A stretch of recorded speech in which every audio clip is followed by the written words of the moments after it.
Many of us have to speak in meetings or in some type of presentation or on a call, and this can lead to a great deal of fear and anxiety. Are we worthy enough? Should people listen to us? So here's some tips on how to break free from this whole hesitation.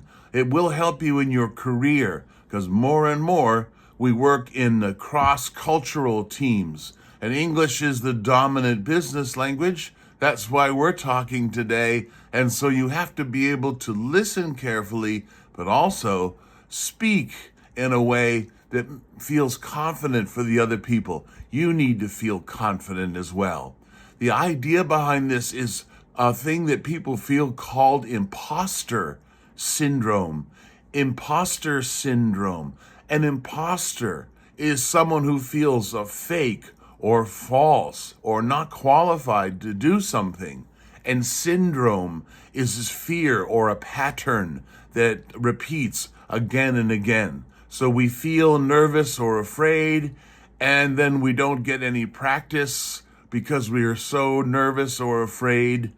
We may be hesitant to speak because we don't know the exact right word in your native language to express yourself in a meeting. You might feel fear of being judged by the other people in the meeting. And so you remain quiet and not participate. You feel like this imposter. The way to overcome that, there are three main things that you can do and practice so that you could become less nervous. And the more practice you do, the less nervous you'll feel. But it's something you can do for yourself. It's a gift you give yourself by practicing some of these ideas. So let's look at them. One way to overcome this fear of speaking is to practice in private. So you can use your phone and record yourself, the common phrases that you want to say, a report that you're going to give.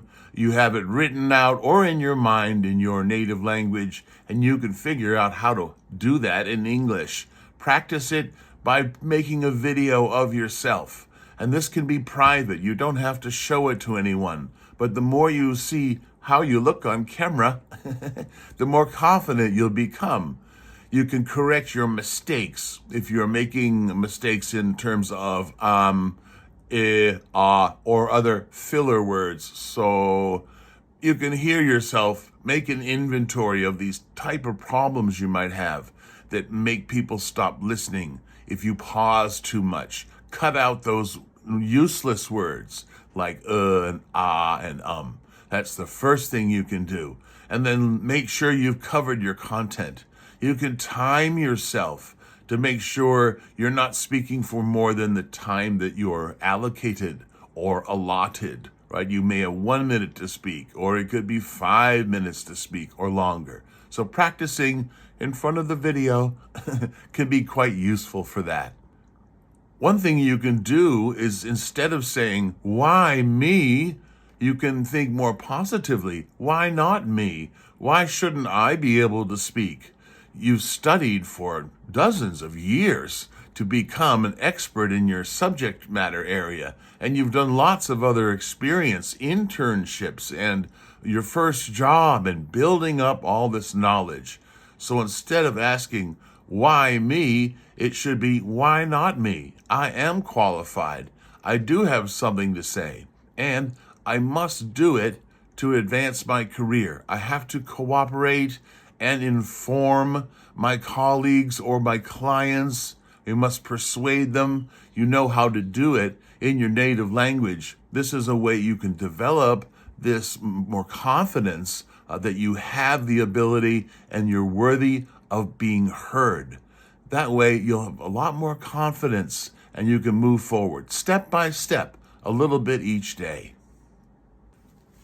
Another way to increase this kind of confidence in public speaking and presentations is to have a journal, either written or on your phone, where you keep track of incremental progress, small wins that allow you to be more successful. So each day I try to get better at what I do, including speaking or writing or communicating or I play guitar. I practice a little bit and I record these small wins. That gives me more confidence that I am making some steps towards success in what I want to accomplish. I can't do it immediately, but I know if I keep trying and keep thinking about it and improving, that I will eventually reach my goal. I'll get better and better. And that gives me more confidence.